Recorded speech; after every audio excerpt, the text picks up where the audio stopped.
He was in fear of it. Do this. Doesn't the Hassle-doctrine let you shoot people on your property? I think they need almost they for really trespassing. Yeah, we've got this friend, this crazy guy from the internet showed up to his house and tried to Sissy hypno him. And so he came outside and fired a warning shot, and now he's in a bit of trouble for firing a warning shot into the air because that's technically aggravated assault. In a school zone.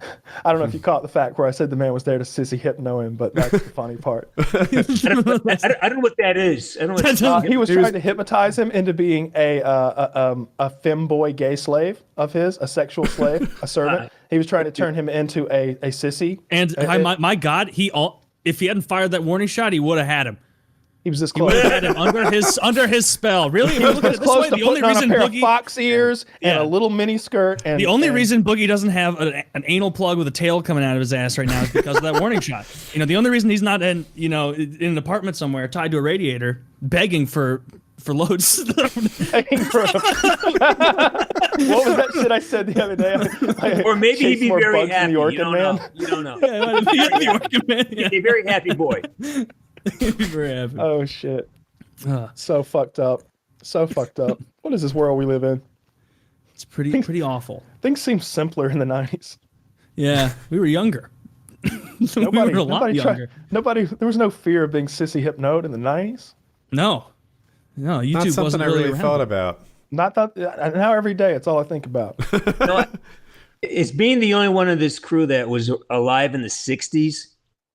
Shit hasn't changed. I mean, we just have internet now. We have phones. Like, shit was crazy. Shit's been crazy since day one. We just now are very much more aware of it. I agree with you 100%. I was just kind of making a joke about the sissy thing, but I agree with you 100%. I think if anything, it's tamer now, and there's less violence. It's just that we hear about every scrap of it anytime, because you can tell, like, whenever a specific kind of issue is sensitive, we get flooded with them. It's like, holy shit, are we in an epidemic of racial violence? It's like, no. The news networks just know that anything edgy racially is big news today. So they're just like digging through the archives. White guy got stabbed? No good.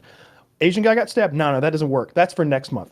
That's for next month. A black man was stabbed. That's this month's headline. We're doing Asians next month. Just put it on the back burner. We'll use it next month. No, we're going to use it. Mr. Pham he's going to be big news for us. Don't worry. That's season 2. Black guys. That's season 2. That's a twist. We're saving that for sweeps. The thing is, we also have our own echo chambers too, like that. Very true. Ripples, and it's just what's this saying that if you see something 3 times, you recognize it. You see it 7 times, you believe it. Is a psychological profile that has that ratio? Probably something to that effect. Yeah. I mean, in advertising, it's called frequency. The first time someone sees an ad, it doesn't make any imprint. They need to see it multiple times, and then over time, they start to associate your brand. I know that you're right, Speaking of that, and I've Lucy. heard that. It surprises me though, because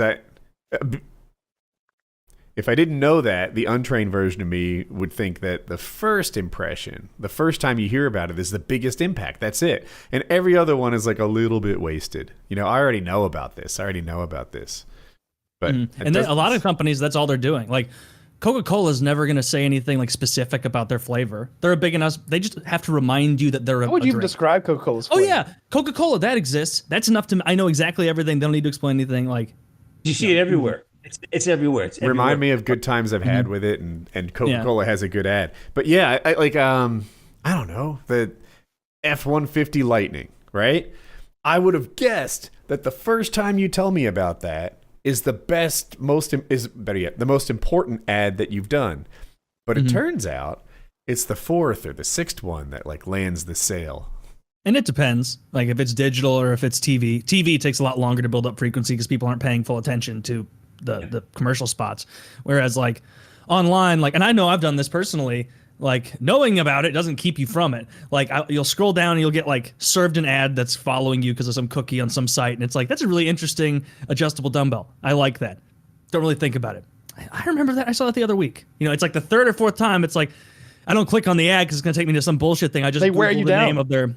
They wear you down and they pique your curiosity just enough. And because they're following me with the like fitness equipment, the exact stuff, like weightlifting equipment, the stuff I want, like it's so fucking crazy how atomized digital marketing is. Like Like they know, every company knows what you do, what you like. Like if the government wants to know a little more about you, they don't go to some secret room. I mean, they have the NSA, but they're going to go to Procter & Gamble and Johnson & Johnson and the biggest, consumer products, and if they want things about your day-to-day buying behavior and stuff, because they have it atomized and layered and so many other, like if J&J, like they could take like from you, Woody, and be like, Jackie is going to repurchase paper towels. We're estimating about 4 days from now. And it'd be like, oh, well, we were right. I figured we were all getting the same ads, right? You guys are getting motorcycle gear, weightlifting equipment, and anal plugs? No. Well, 1 out of 3 ain't bad. But. You get those the headbands with the ears on top. That ad, oh my god, it's everywhere. The fox ears. Yeah. I get ads for gay conversion therapy, but to make me gay. Make you gay. Yeah, to make me gay. It's literally Sissy Hypno. I've been paying these guys for months. I'll go on Amazon and I'll look at like something that I'm thinking about getting that I don't need, like a new pair of boots. I've already got 3 pairs of boots. They're all very nice. They're too nice. I wasted money on each of these individual pairs of boots. They're wonderful boots. But then there'll be like a brown pair of like yucca boots, and I'll be like, those look nice. Those gray boots. Those gray boots are nice. But they'll be like $325. I'm like, I'm not spending $325 on a pair of fucking boots. Get out of here. I want them. I haven't earned a treat. I haven't earned a treat pair of boots this month. Like, forget about it. And then like all of a sudden I'm like on some website like looking at a recipe for like steak, and there's my fucking boots like down there in this little pop-up ad. I'm like, man, those boots are sick. X. And like the 5th or 6th time at like now they've reminded me like 2 weeks later, and I'm like, I have been good. I have been good. Another thing, Amazon has another funnel trick I've been tracking. When I started buying this hatchet, I was looking for hatchets, and so I found one that was like maybe $34, $30. Oh, that's what I want. A price point that's good for me. It's affordable. And then they have that. All of a sudden, they pop up. Oh, other things you may be interested in, and little increments of quality improvement. Like, oh, this one. It has this really good leather. Oh, this has got hickory instead of ash. And $125. I went from a perfectly useful one for $35. I bought this Swedish imported, designer leather. It's $100. These chops are wood even better. You could fight a fucking Swedish warrior with that shit. It's what a Viking would take to war. Oh, wouldn't you rather have a Swedish berserker axe? Yeah. Goddamn right I would. They sent me that. And that's exactly what came up. Berserker. Oh man. I'm amused when they get it wrong. Right. So I bought a dispenser for, I don't know what you call wet toilet paper, but like a wet wipe, right? For adults. Yeah. Okay. Rather than have it in the dumb plastic thing, like we have a nicer, like push top sealed thing so they don't dry out. Good wet wipe dispenser. Cool. Guys, this is a one-time purchase. I need one wet wipe dispenser and I'm cool.